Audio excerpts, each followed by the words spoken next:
This is Taryn Lupo reporting for the Low Country Liberty Report. This edition is brought to you by Stash Your Swag. This ebook contains over 100 secret hiding places all around your house. You can make these hiding places with everyday objects and won't cost much money. Everything in the book, again, is under $50. These days, crime is going through the roof, and banks are getting nationalized by the government and cannot be trusted. You have to go back to the old ways, the way our grandparents kept their stuff safe. Stash your valuables all over your house. This book will give you plenty of ideas how to do that. StashYourSwag.com. In this edition, this is our second part in a series of interviews with Ray McBerry about open carry policies and laws in the state of Georgia. There's been a lot of interest in this lately. People are confused.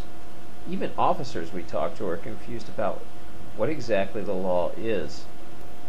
Let me now take you to that interview where you can hear what Ray says about the laws.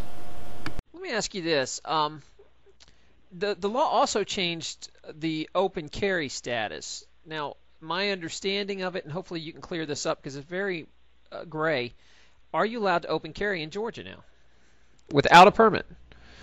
Well, that's a good question, and the truth is if you asked 20 different police officers from around the state, you'd probably get 20 different answers from them.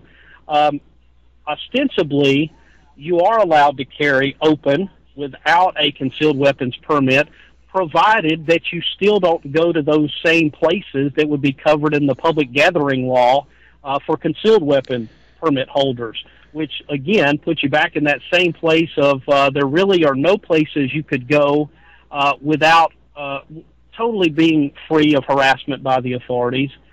And the truth is, if you do carry openly, you're very likely to be harassed, and then you're on the backside of having to prove you didn't violate the law, prove you didn't violate the public gathering law. So even though ostensibly on the face, yes, you can carry openly in Georgia, there aren't too many places in Georgia you could do it without being harassed by the local law enforcement. So these places, give me an idea, what type of places are they including?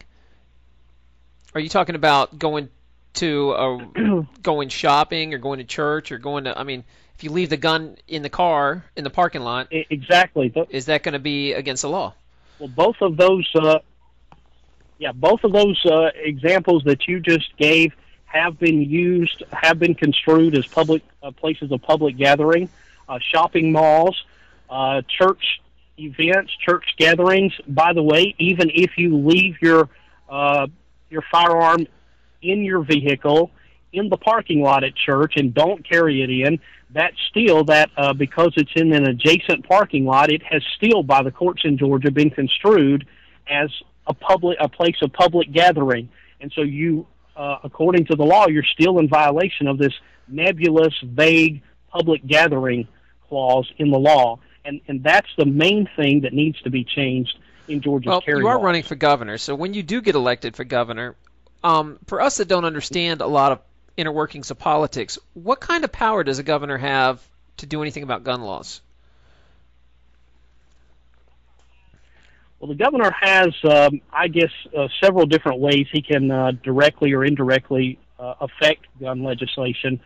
First of all, the office of governor is very much, if you use it the right way, it's a bully pulpit to get those principles of liberty addressed, get them out there in front of the people, to constantly be bringing those issues up to the public, which in turn can hopefully bring more pressure to bear upon the legislators under the Gold Dome.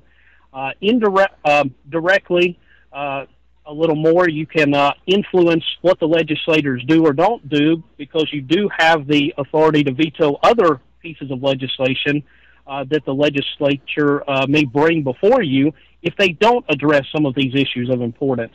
And then finally, what I think is probably the most important role of the governor in this issue is that currently, according to Georgia law, the governor can declare a state of emergency in Georgia and allow for state and local law enforcement to come in and confiscate the weapons of law-abiding citizens, even concealed weapons permit holders. And those times of crisis are the times that you need to be able to defend yourself the most. It's the same thing that took place with Hurricane Katrina. I have stated and will keep the promise that I will do away with the governor's ability to seize the citizens' firearms, and will also promise that any federal agent that comes to Georgia and attempts to disarm law-abiding citizens will be arrested, or worse, if it takes place on my watch. Could you give me an idea also of what are the governor's abilities to pardon people who are already getting harassed by these gun laws? Can you actually pardon anyone you want? Well, if it's a state offense and they're imprisoned under conviction for a state law, yes, the governor certainly has that authority, and I can tell you that as governor, I would definitely entertain looking at a list of those who are currently incarcerated solely because of violations of carry law here in Georgia, because it is so nebulous, it is so vague, and it has been used intentionally to harass our people regarding their Second Amendment rights. So yes, as governor, I definitely would entertain. One last question I'd like to ask you. There's a famous saying, if you have to ask permission, it's not a right. How do you feel that quote is about gun laws? Well, Terry, that's a good question, because obviously the word permit or license both come from the root word permission. And, God gave us the right to protect ourselves, our families, our property. Government simply acknowledged that right in the Second Amendment. Government did not grant us the right to protect life, liberty, and property. It simply acknowledged that we have that God-given right. And as far as I'm concerned, our forefathers, our founding fathers, were right on the money when they declared that the right to keep and bear arms shall not be infringed. I do not believe that there's any constitutional measure that restricts our right to keep and bear arms which exists. So those things need to be addressed. They need to be removed. Whether they're removed piecemeal, one at a time, or done all at one time, they still need to be done. And, of course, I'm in favor of doing it all at once. But Thank we'll you so have to much. work I with the appreciate your legislature time. to make that happen. Ray McBerry, good luck with your run. This concludes our interview with candidate for governor Ray McBerry. Thank you for watching the LCL Report. Taryn Lupo signing off. Good hunting.